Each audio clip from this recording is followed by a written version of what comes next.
Fire rescue had to extricate a passenger from one of the vehicles involved. The driver and a passenger were life-flighted to a Pittsburgh hospital. Police report that the cause of the crash was improper turning and yielding. Starting today, a lane restriction will continue on Bridge Street in the westbound direction between Market Street and Otter Lane in Bridgewater. That'll take place weekdays from 8 a.m. to 5 p.m. through late November as crews conduct gas line work. A rare copy of the U.S. Constitution that was signed and sent to states to ratify is up for auction later this month in North Carolina. The document was found inside a filing cabinet at a property once owned by a former North Carolina governor. The copy was made after the Congress under the Articles of Confederation approved the new Constitution in 1787. Secretary Charles Thompson signed 2 copies for each of the 13 states and sent them away. Only 8 are known to still exist, and the copy being sold on September 28th by Brunk Auctions in Asheville is the only known privately held copy. And 3 sisters from Ohio who inherited a dime that was kept in a bank vault for more than 40 years knew that it had some value, but they didn't know quite how much. A company that specializes in currency expects the rare coin struck by the U.S. Mint in 1975 to bring more than $500,000 when an online auction ends in October.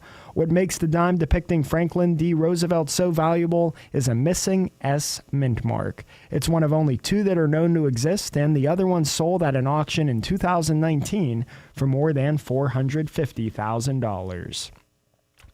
And the Mega Millions jackpot has rose to an estimated $800 million with a cash option of $401.8 million. The jackpot for Tuesday's drawing grew after no one matched all of the winning numbers Friday night. The jackpot was last won in Illinois on June 4th with a ticket that was valued at $552 million. Only 2 Mega Millions jackpots have been won so far this year, with a $1.1 billion winning ticket being purchased in New Jersey back in March and the prize still unclaimed. The odds of winning the jackpot are more than 1 in 302 million. Here's the Beaver County forecast on 95.7 and 99.3 FM.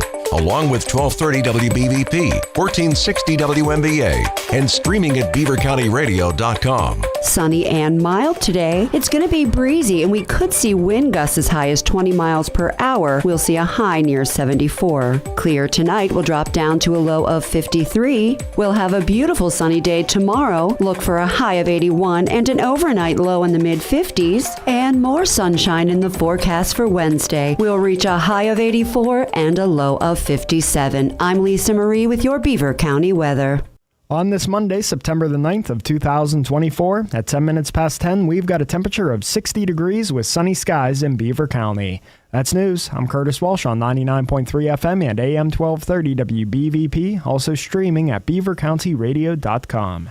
Talk about what's happening in Beaver County or around the world on Teleforum. 724-843-1888. 724-774-1888. It's Teleforum with Eddie Crow. It is. The first hour went incredibly quickly and made me feel much better about the world. Mana Medi was my guest. The Witches event, well, she ran down them. While I was talking to Mana, I thought, this is why it's cool to live here, because people are engaged. And that reminded me of what we got to talk about last week. And my next guest is responsible. I was proud as punch about AMBRIDGE when the announcement came. Mario Leone is the borough manager. Is that right? Yes. I don't know what I just go, oh, hey, it's Mario. Hi, Mario. Who, by the way, has the coolest business cards I've ever seen. They're stainless steel, looks like. How did that come about, the announcement, the money? It starts with federal money, but not everybody seems to go after it. Walk me quickly through I don't know if it can be quickly, through the process of going, we're going to get our Main Street Merchant, we're going to get it better, here's how we're going to do it, and here's the plan, and from one step to the end. AMBRIDGE seems to do stuff really, really well and efficiently that I don't see from other places. Why? Well, the initiative that was announced last week was a state initiative by the Governor Shapiro's administration. And I think, when they looked at the downtowns across the Commonwealth and they were seeing, those that were seeing significant growth and progress, obviously AMBRIDGE, met that criteria. And, we were approached by the administration on our receptiveness to hold the press conference, which is obviously a huge feather in the cap to be able to make a major announcement of that sort of their commitment and reinvesting dollars into main streets and downtown is huge. And, obviously we recognize the benefit of the first phase from 4th to 8th that kind of really started the trajectory on a rise. And then that pavement is so much smoother to ride my bike down. Yeah, absolutely. It's and the crosswalks and everything there, and it's wonderful. What's the next chunk? Yeah, so council saw the value in in that investment from 4th to 8th, and then began a commitment from 8th to 12th. And unfortunately, with the rise in some costs that we've all experienced at the pandemic of COVID, we ended up with only sufficient funds to do from 8th to 11th. So that's what we're doing right now. Actually, before I came on the radio here this morning, the contractors are back on Merchant Street and they are installing the curbs. And we believe that you'll see significant progress in that project moving forward. I want to ask you a genuinely serious question. Have you gotten grief from some of the merchants?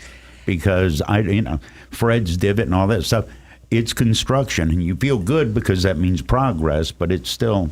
Yeah, actually, all the businesses on the corridor have been extremely understanding and receptive to it. I think in the last week or two, when they saw no activity, there began to escalate some frustration, but I mean they were all very respectful, and I think with them seeing the progress that's going to be made today and then in the upcoming weeks, that'll all go away. And in about 2 months, when there's new sidewalks and some streetlights, will be abundant. Mario Leone is the borough manager of AMBRIDGE, and when the announcement came, I already started lobbying for a job on the trolley. I don't know if you heard anything about it. I haven't, but there have been a couple people expressing an interest to do it. So it's a good thing knowing that we won't have a difficult challenge in getting someone to drive the trolley. Now, CDL license, I can't help you there. If I can be the trolley helper in the back, okay, I'm fine. Yeah. Why aren't other communities demonstrating the moving forward that AMBRIDGE is? I without throwing anybody under the bus. Yeah, I wish I can, really, say that. I have a great council that I'm working with. They're extremely progressive, and they kind of, give me a long leash, so to speak, to, hey, go do what you think you need to do to move this town forward. And, I think me as a borough manager, individually speaking on my abilities, I feel I have a strong sense of entrepreneurialism. Mm-hmm. I also do own my own business, and I think that's an asset that that I possess. And I'm just always looking at how we can run the borough more in a business sense. And, doing it and following, obviously, borough code and all the legislative requirements, but, marketing and being progressive and innovative. And I think that's one thing that just lacks in government traditionally, the progressiveness and the innovative, because, a lot of governments and elected officials want to do the sure and safe thing, and embracing change is difficult. And a lot of times when you're on that forefront, sometimes elected officials, their tenure doesn't maybe last as long because, they're more aggressive. Is it a difficult sell to older politicians because of the technology? You used words like entrepreneurship and marketing and That's on the phone. That's on the tablet. Is that a tougher sell to some? Yeah, and I think that's another area where government lacks a little bit more, on the municipal side of things, using technology, websites, Facebook, and again, we've made a strong commitment to enhance that. We recently hired a social media director to enhance our marketing and promotion. AI, that is something that, I think municipal governments are going to have to look at and how they are able to leverage that technology.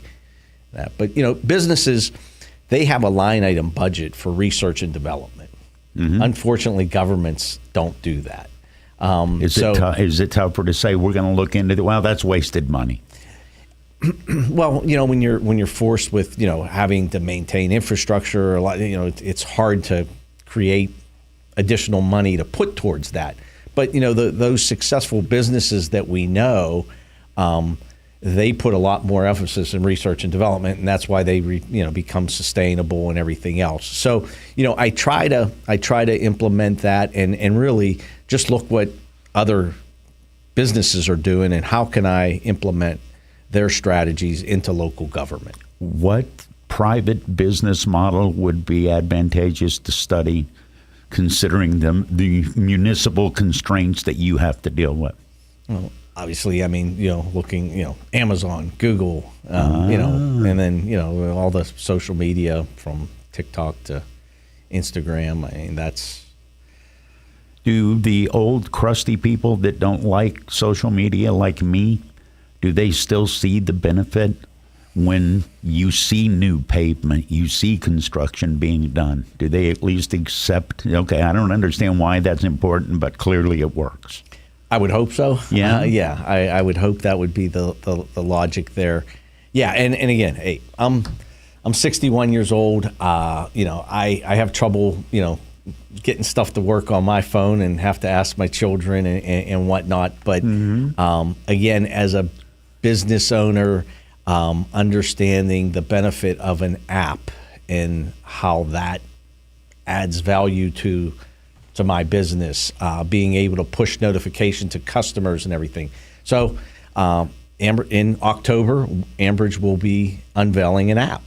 Really? For our residents to use and communicate with us. Now, again, older population, how many will embrace that? That's to be seen. But I think the younger, population, and obviously we want to attract those type of people moving into the borough, and hopefully the app will be another one of those little mechanisms that make us more attractive to want to buy a house and raise a family in our borough. How much more effective is an app with the demographic you're talking about trying to come into AMBRIDGE? Because it seems like a wheelhouse thing. Yeah, really, websites are kind of passé, really, in today's time. Unfortunately, they're a legacy thing that people are still continuing.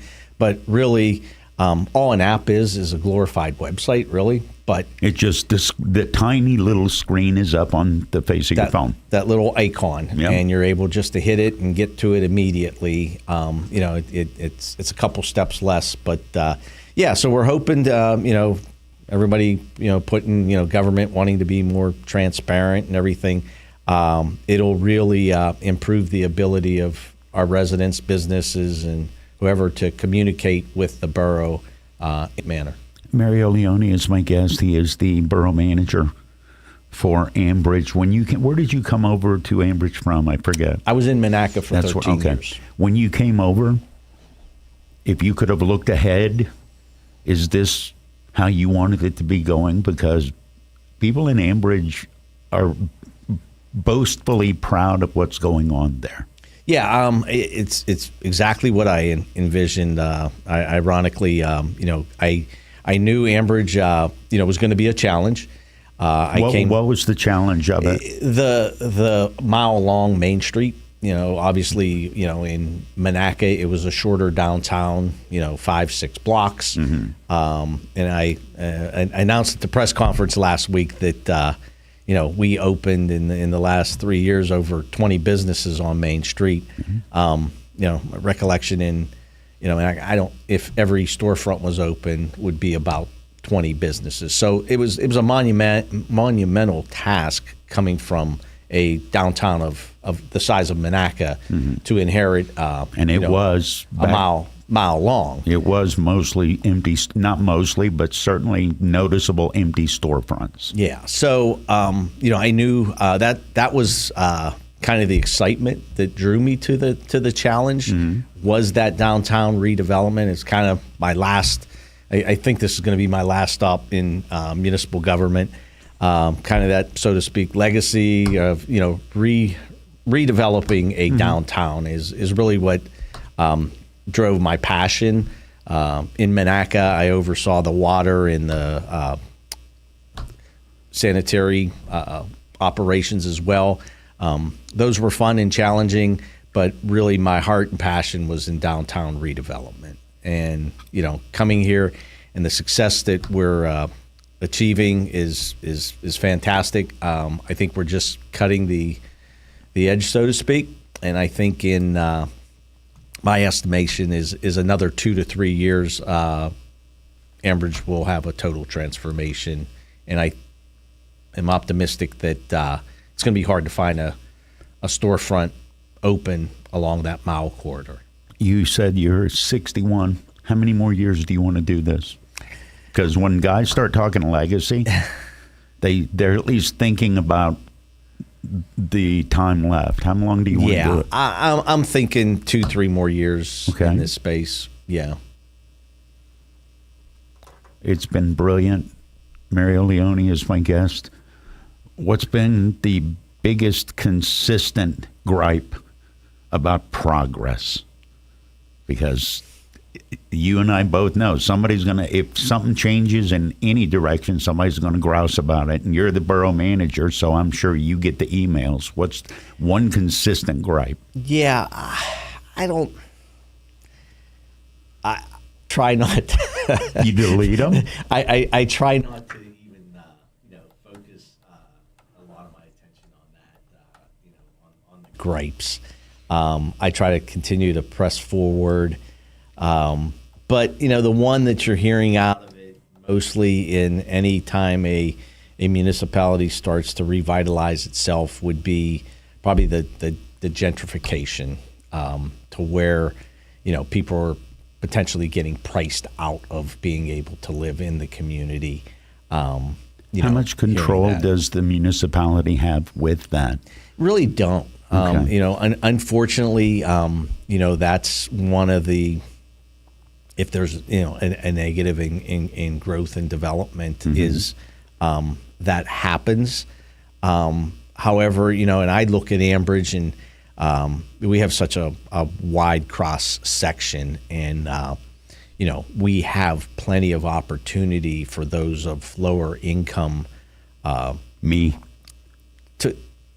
It's affordable to live. Yeah. I mean, we have multiple housing authority complexes, the Village and the Towers, and I don't see those going away. So there's opportunity for it. However, single family homes they're going up. But I think that's a good thing. It's a positive thing. People investing in AMBRIDGE can expect a great return on their investment. And then obviously the rents for apartments are going up, and that could potentially price some people out of living in AMBRIDGE. But that's the one flip side of growth, right? Mario Leone is my guest, AMBRIDGE Borough Manager. Curtis is next with news on Teleforum. The best of Beaver County is easy to discover. It's right here on your radio. Tune in Beaver County Radio or watch the best of Beaver County live on Facebook or YouTube video this and every Thursday from 11 to 11:30. The program is made possible by St. Barnabas. For over 3 years now, the show has been dedicated to shining light on the great things going on right here in your neighborhood and the people that are making it happen. This Thursday, enjoy conversation and insight from an intriguing lineup of guests who are creating excitement and having an impact right here in Beaver County. Your friends and neighbors at St. Barnabas are pleased to support the best of Beaver County. The radio broadcast will also be replayed each week from 11:30 to noon on Sundays on Beaver County Radio. Archived Best of Beaver County videos can be viewed on the WBVP WMBA Facebook page. It's your chance to encounter the best of Beaver County with host Mike Romai this Thursday starting at 11. For more information, visit beavercountyradio.com. Tune in to Beaver County Radio after the Friday night football game for the 35th anniversary season of Falcone's Moon Township Ford Wrap-Up Show. Beaver County Radio's Bruce Fry and Ryan Garazunis will have the scores, standings, and any news from the games. They will also take your phone calls so you can talk about your favorite team. The Falcone's Moon Township Ford Wrap-Up Show is being brought to you by Carver Construction, the St. Barnabas Health System, Beaver County Career and Technology Center, Falcone's Moon Township Ford, the YMCA, the Beaver Falls Municipal Authority, Patriot Home Care, Keystone Wellness Program, Fry Transportation Group, Freedom United Federal Credit Union, the Community College of Beaver County, Friendly Federal Credit Union, Fat Boy Cigars, Geneva College.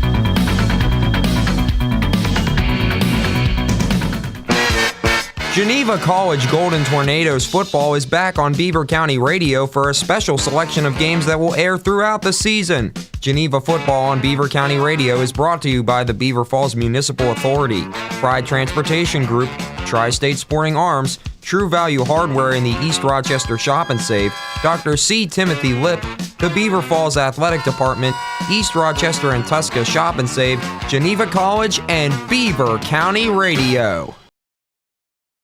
Tune into Garden Jargon with Charlie Dirt this Wednesday at 11:10 a.m. right here on Beaver County Radio. You'll be able to call in and ask Charlie your gardening questions and share if you have any gardening tips that have helped your garden grow. Garden Jargon also streams live on the Beaver County Radio Facebook page, where you can also ask questions in the live feed. Garden Jargon is being brought to you in part by Beaver County Radio, 95.7, 99.3 FM, 1230 WBVP, 1460 WMBA, and beavercountyradio.com. Football season is here, and East Rochester and Tusca Shop and Save is your tailgate headquarters. With all the food and beverages you need to make your tailgates and game day parties the best in town. Fire up the grill with their top quality meats, delicious burgers, hot dogs, and chicken wings. Get your cheese and meat platters, dips, and all your game day snacks. Check out their wide variety of wines and the beer cave. Don't miss out on amazing weekly specials and save money at the pump with every dollar you spend. Stop by your Shop and Save at the Tusca Plaza or East Rochester today for everything you need this football season. Geneva College Golden Tornadoes football is back on Beaver County Radio for a special selection of games that will air throughout the season. Geneva football on Beaver County Radio is brought to you by the Beaver Falls Municipal Authority, Pride Transportation Group, Tri-State Sporting Arms, True Value Hardware in the East Rochester Shop and Save, Dr. C. Timothy Lipp, the Beaver Falls Athletic Department, East Rochester and Tusca Shop and Save, Geneva College, and Beaver County Radio. Beaver County Radio's news source, 95.7 and 99.3 FM, along with 1230 WBVP, 1460 WMBA, and streaming at beavercountyradio.com. Here's Curtis Walsh. Good morning on this Monday, September the 9th of 2024. We can expect sunny skies today, reaching a high of about 77 degrees. We'll have a complete Beaver County radio weather forecast after this look at news. During the severe weather that rolled through the area Friday, a huge tree ended up falling on a house, splitting it in half in Patterson Heights. A couple was inside the house when the tree fell, and a person was taken to the hospital with an ankle injury. According to the National Weather Service, the downed tree was caused by the straight-line winds of that storm, estimated around 65 miles per hour. There were numerous power outages and other trees down being reported across the area, along with reports of dime-sized hail, particularly in Beaver Falls and New Brighton areas. Numerous people were without power until Saturday afternoon. Early Friday morning, a Hyundai was stolen from the Hollywood section of Plan 12 in Aliquippa. Beaver County Radio News correspondent Sandy Giordano reports that the vehicle was recovered according to the police report on Wade Street. Later that same day, around 5:15 p.m., police responded to the 2000 block of Main and Davidson Streets for 2 attempted vehicle thefts. A witness stated that 2 younger males dressed in black wearing face masks were attempting to steal 2 vehicles within 5 to 10 minutes of each other. The males broke the driver's side windows of a Hyundai and a Kia. The Aliquippa police are advising to be aware of your surroundings and report any suspicious activity in your neighborhoods. PennDOT has announced overnight gas line repair work taking place on 11th Street in Conway. Single-lane alternating traffic will occur on 11th Street between Route 65 and 3rd Avenue nightly from 7 p.m. to 5 a.m. through Friday, October the 4th. Additionally, traffic stoppages of 15 minutes or less will occur as needed as crews from Columbia Gas conduct gas line installation work. Warrants have been issued for 2 burglary suspects by the Raccoon Township Police. Brandon McCauley and Felicia Mahudis are wanted on charges of burglary and other related charges, according to police. The burglary was said to have occurred last week, and police say the pair's whereabouts are currently unknown. If anyone can provide information on the pair, they are told to call police at 724-775-0881. A Western Pennsylvania county official has pled guilty to felony animal cruelty but will be spared jail time. The agreement with prosecutors requires Washington County Controller April Sloan to resign her post at the end of the month. The Washington Observer Reporter reports that Sloan entered the plea Thursday and acknowledged having caused the death of her dog, Thor. Sloan failed to give the animal food or water for several days before his November 27th death. She must serve 5 years probation and resign as county controller by September 30th. Her and her attorney declined comment as they left court. And Boeing's first astronaut mission is finally over. The company's empty Starliner capsule landed in the New Mexico desert late Friday night with its 2 test pilots. NASA judged their return to be too risky and booked SpaceX to bring them home.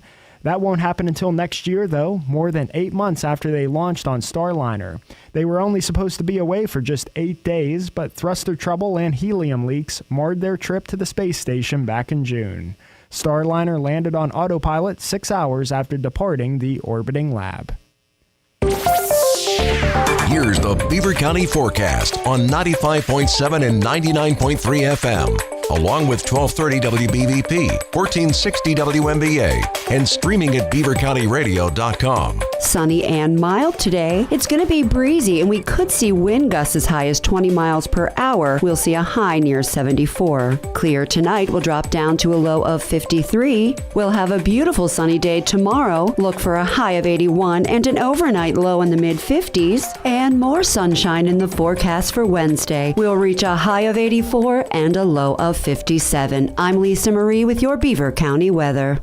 On this Monday, September the 9th of 2024, at 34 minutes past 10, we've got a temperature of 59 degrees with sunny skies in Beaver County. That's news. I'm Curtis Walsh on 99.3 FM and AM 1230 WBVP, also streaming at beavercountyradio.com. Talk about what's happening in Beaver County or around the world on Teleforum. 724-843-1888. 724-774-1888. It's Teleforum with Eddie Crow. It is indeed that, but it's a much better version of Teleforum.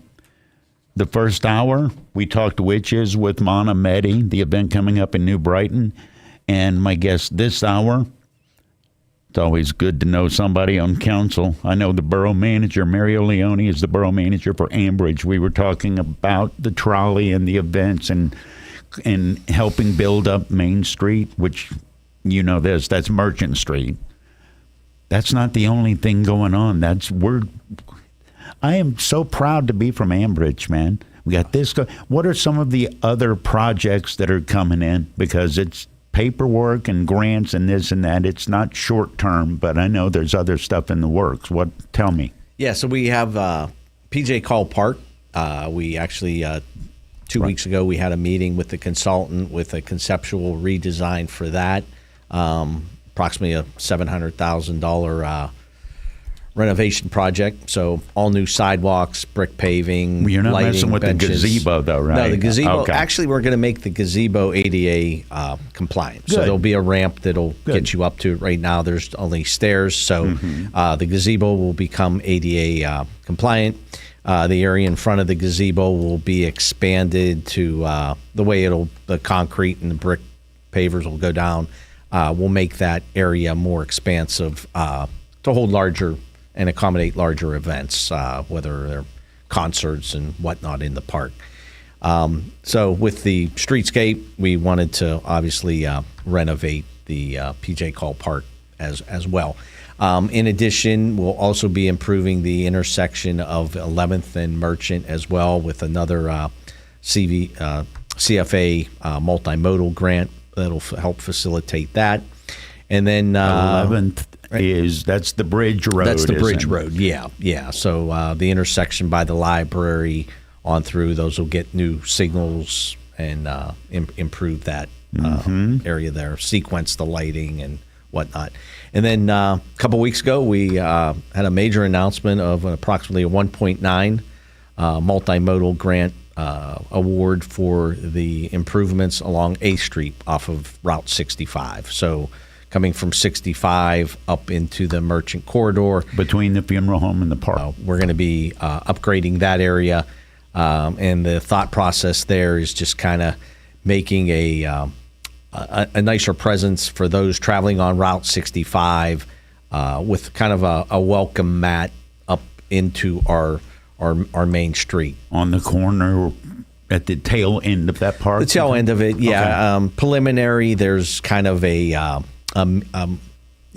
median that'll go in there. As I can best explain it, is probably coming across the Swickley Bridge as you enter up into Swickley with their attractive median, just making it a more They've attractive. got Flower. I think that's Broad Street in there, either Broad or Beaver. Yeah, But that's Broad, I think. coming in like that. Yeah. So that's the concept. Obviously, we've got the award. They'll have to do the design and engineering and public comment and all that. But the intent is to make people know as they're traveling on 65 that there's an amazing, attractive downtown corridor 2 blocks up. Yeah, I mean, it's literally runs parallel the whole way. And when you sit down and you say, let's make Ambridge a better place, how do you pick? You literally pick the 2 intersections that, to me, riding my little bicycle, those are the 2 that, yeah, please address those. Especially coming off the bridge, coming into Ambridge during rush hour, all of that stuff by the library. How do you pick, this is what we're going after? This is what we need to do next. How did you pick 8th and Merchant? Yeah, so that one actually came out of a corridor study that we collaborated with the Quaker Valley COG and PennDOT. It was a whole Route 65 corridor study. And out of it, through the public comments and meetings that we had, making a gateway into town was a high priority. So we just followed up on those meetings and those recommendations and submitted an application, and we're very fortunate to be awarded for it. How do you think like you think? And I'll explain what I mean by that. If you drive 65 headed away from Allegheny County, there are maybe 7 or 8 different turnoffs that can lead you into Ambridge, but there is not a one welcome to Ambridge vibe. How do you see outside the box? Because that's what that is. You're 100% right. Yeah, so 8th Street was really, so you're visioning, think of Ambridge as a house on a main street, right? Mm-hmm. And when you're driving down that street and you're looking at all the houses, the one that has the beautiful front lawn with a nice sidewalk going up to it becomes the attractive home that you want to walk up on and knock on that door. So that's kind of the... That's the communities on 65 that you're talking about. Right. Where so, each a house. Yeah, you have, all these houses along 65, and we're just trying to make that front yard sidewalk up to our house attractive, welcoming, and wanting people to come and see what's there and not just continue driving by 65. What businesses are starting to consider Ambridge that 10 years ago wouldn't have, and why? Because I've seen them pop up. Well, obviously the kind of the spark has been the two breweries and the winery, right? You thought, years ago, would those be a possibility in Ambridge? I think those are the most. And then we've been very fortunate with the diversity that's locating into the borough of Ambridge with the South American. We've got from Mexican. You're talking about Monroy Market. Monroy Market that's, on the Latino Guatemalan. We've got Venezuelan. We've got the Mexican. We actually just opened a coffee shop up on Dust Avenue, Grizzlies Cafe, that actually has a Philippine twist.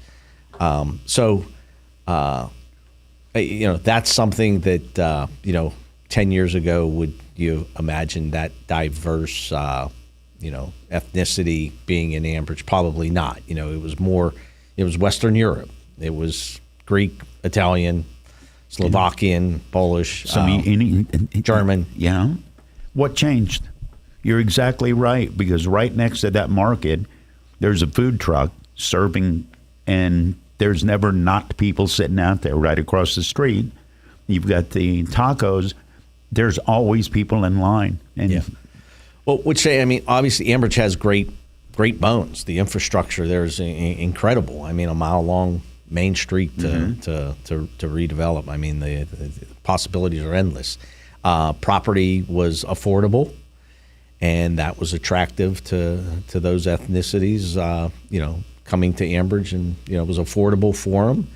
And, we're embracing them, and we think it's going to really be a positive in sustainability for the town to move forward. Has it been all a positive so far? For the most part, yeah. Anytime there's growth, you learn from some of the situations that arise, but we're navigating through it, I think, pretty well. Overall, it's been positive. Mario Leone is the borough manager for Ambridge. He's my guest on Teleforum. Is there something that we're not doing as well as we could be? Because from the outside looking in, it sounds like Ambridge is doing everything splendidly. Would you agree with that? Yeah. There's always something we can do better. The biggest challenge in municipal government is staffing. We're very limited in staffing. It would be nice to be able to have. Is that just because of budgets? Budget, okay. Yeah. But kudos to council in making the aggressive decision to hire a social media director. Right. That was a task that, again, innovation, more, residents wanting to know. They want a website. They want, all these things. But it takes a person to keep that fresh and updated all the time. And myself tasked with doing the day-to-day challenges, and my treasurer and my clerk, paying bills and doing all. It's hard for us to find time to do the Facebook. And go post this. And it's typically was the last task on the list if we got to it, because you got to pay the bills, you got to answer the calls and stuff. So, council to recognize that and make that commitment for that position was fantastic. It takes a load off of our administrative staff. How much of a sell was it? How long did it take you to get them to understand, this is a necessary cost? I think they understood it. Do you? They understood it right away. The challenge was looking at the budget and trying to allocate the funding for it. That was that, and they made that commitment. We made it collectively. And where did the money come from in the budget? It's just a shift of different line items, so to speak, and I have shout out to my public works department, who they used to be a 4-person operation. They're now doing it with 3. They've gained some efficiencies, but they're doing tremendous work. So obviously there was one less person there, so some of that money helps with a part-time social media director, right? And we've been supplementing them with some part-time help as well. But that was just one instance, and then just reallocating funds and prioritizing initiatives. How much does this come up in your job where you've got to look at things like budgets and line items, and if we do this, we don't do that? Is this a daily process? Not so much daily. I mean, typically it's we're encountering that right now. We're getting into our budget season, so really that sounds horrible. What is a budget season? Yeah, you're setting the your objectives and initiatives for 2025 now in September through December, and then that's your forecast of the route you're going to go. It's challenging every year. Cost of insurance, health care, you've got general contractual obligations that employee salaries rising, and AMBRIDGE, we're experiencing growth in businesses occupying storefronts, but we're not like a community like a Cranberry or some of the rural areas that see 100 new homes getting built every year. Right, one fell swoop, there's a new subdivision. Or there's a big shopping complex being erected that really boosts an annual budget with an influx of real estate taxes and or people living in a community that are paying wage taxes and that. We're not seeing that significant growth, so our revenues are somewhat flatlined. Okay. So it when you have rising costs and a flat line of tax base, it presents a challenge, but we'll get through it. How much of a percentage more do you expect the running of AMBRIDGE to be from one year to the next? Because those are the numbers that you're trying to line up or starting to try and line up right now. How much more expensive is AMBRIDGE to exist one year to the next? I don't know if I can answer that specifically. Okay. We more. As we get busier, and the main street gets more busier, will that necessitate additional police protection? Right, stuff that normal people, we don't even think about that. Yeah, that could be a possibility. And that's a kind of, you just have to wait and see to, see where that goes. We're not building any more streets. The street miles continue to be the same, so those costs somewhat stay flat. And we also have a fire department, so we have fire protection, rental inspections, those aspects. With the growth, does that require additional staffing to accommodate those needs? That's kind of a wait and see. How far ahead on down the road, it could be this and this. How far ahead do you have to think as borough manager? Yeah, that's another great question, and that's another one of those governmental versus business. Most of the time, governmental's year to year. Okay, it's just the operation. It's just how it works. There's a strong desire to try to get into more of a 5-year planning aspect. But again, with all this, to do a 1-year budget as opposed to a 5-year projection, all that comes with additional effort, costs, and all that. And that's the hard part. More of your affluent municipalities that have larger staffs, you're seeing 5-year plans.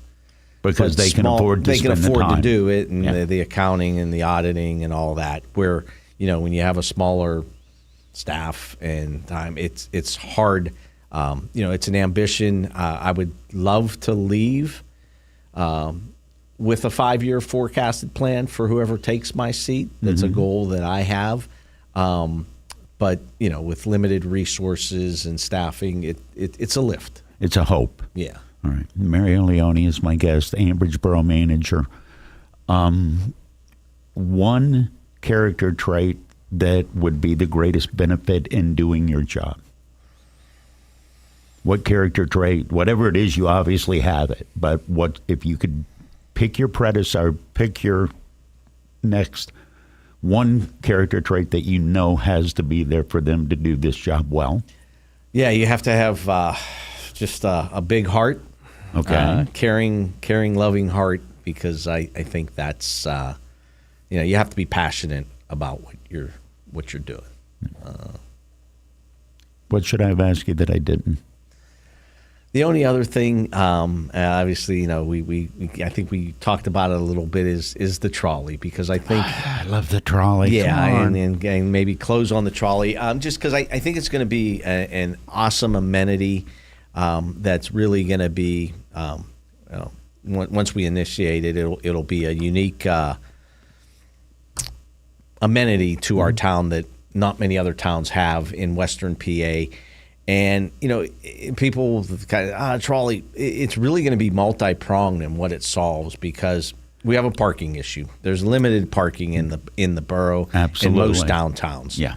So we're hoping that the trolley will be an asset in resolving that, because people will be able to park where we have our larger parking lots, whether it's the borough building. You're not going to have to worry about walking 14 blocks. Yeah, and then a trolley will come and pick you up and then drop you off. So that's going to be one of the biggest advantages in marketing our downtown, is going to be that.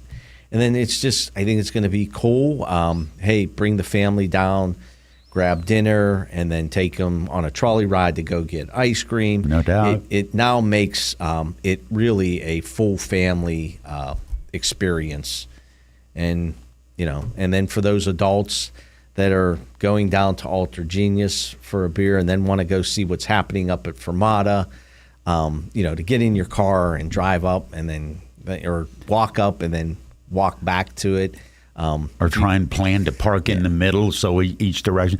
I never thought about parking. The trolley solves a lot of the parking. You can park a block off of Merchant, no problem. Yeah, and then, when we get the trolley and we have you on there doing commentary and, telling history of what you need. the assets in old economy. But yeah, we think we're gonna allow to Christmas tours. We have one of the the most well lit houses in the country, in Councilman Bob Dunn's house that he does his benefit for. I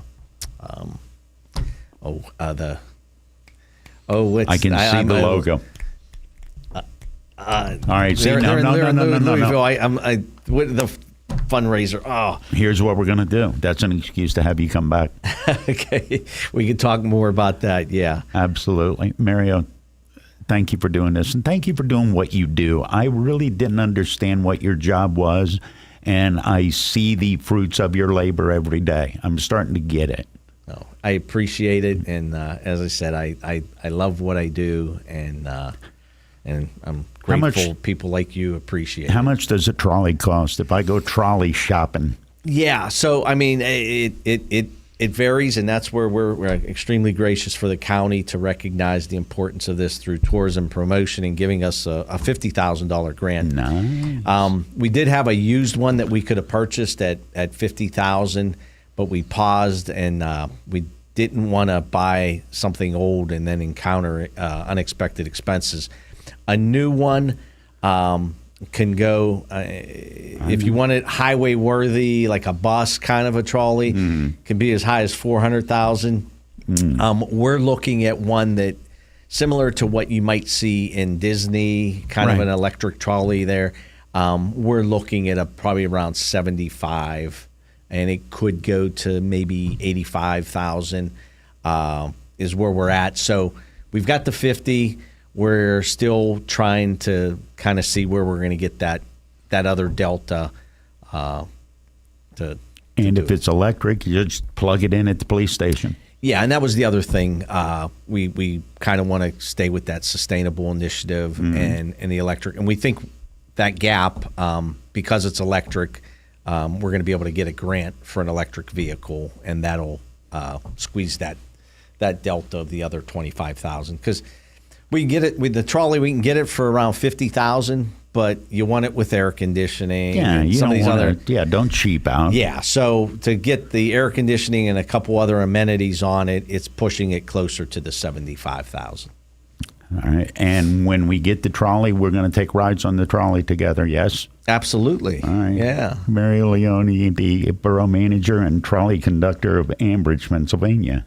Tune into the Coach's Corner every Wednesday night from 7 to 8 p.m. The show is hosted by Mike Azadian and John Parado and will feature a local coach each week. The show will be video streamed live on the Beaver County Radio Facebook page and YouTube channel. The Coach's Corner is being brought to you by Carver Construction, the St. Barnabas Health System, the Beaver County Career and Technology Center, Baconi's Moon Township Ford, the YMCA, the Beaver Falls Municipal Authority, Patriot Home Care, Keystone Wellness Program, Fry Transportation Group, Freedom United Federal Credit Union, the Community College of Beaver County, Friendly Federal Credit Union, Fat Boys Cigars, Geneva College, and Beaver County Radio. Join Beaver County Radio on September 14th at Green Valley Park from noon till 2 for a day of fun and fireworks at the New Swickley Township Community Day and Fall Festival all in one. There will be fun for all ages with bounce houses, a petting zoo, train rides, first responders, fire trucks, and more. Enjoy several food trucks, raffle baskets, and Trace Ladd's Band performing from 4:30 to 7:30. There will be free shuttle parking at the Big Knob Grange from 1 to 8:30. Join Beaver County Radio from noon to 2 at the New Swickley Township Community Day and Fall Fest with activities and fun happening all day long at Green Valley Park. Tune into Good Talk with Matthew Modani every fourth Friday of the month from 11 a.m. to noon for an exciting dive into real estate. Matthew, a real estate pro, will share valuable lessons and expert tips on navigating the real estate market with professional guests. Stay updated with the latest news, whether you're a real estate enthusiast or simply enjoy a good story. Good Talk with Matthew Modani is your source of entertaining real estate, local news, and sports. The show will also be live on our Facebook. Don't miss out. Beaver County Radio, your hometown radio station. You're listening live from the Fry Transportation Studios. Beaver County Radio and Fry Transportation, proud to call Beaver County home. Can you believe fall is already here? This is Diane Ireland of Ireland Contracting. Improve your home energy efficiency and curb appeal with Ireland Contracting. Get new windows, siding, and roofing professionally installed by one of the top contractors in the Pittsburgh area. We specialize in premium siding, Owens Corning shingles, Pella windows, and more. Save your money for the holidays and use 12 months same as cash financing. Call 1-800-NEW-ROOF or visit IrelandContracting.com. Geneva College Golden Tornadoes football is back on Beaver County Radio for a special selection of games that will air throughout the season. Geneva football on Beaver County Radio is brought to you by the Beaver Falls Municipal Authority, Pride Transportation Group, Tri-State Sporting Arms, True Value Hardware in the East Rochester Shop and Save, Dr. C. Timothy Lipp, the Beaver Falls Athletic Department, East Rochester and Tusca Shop and Save, Geneva College, and Beaver County Radio. You're listening to 99.3 FM, presented by St. Barnabas, in addition to 1230 WBVP Beaver Falls.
Beaver County Radio's news source.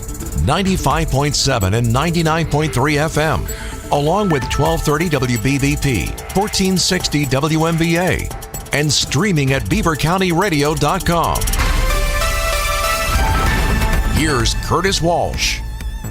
Good morning on this Monday, September the 9th of 2024. We can expect sunny skies today with a high of about 77 degrees. We'll have a complete Beaver County radio weather forecast after we take this look at news. A massive tree fell on a house, splitting it in half due to Friday's storms that moved through the area in Patterson.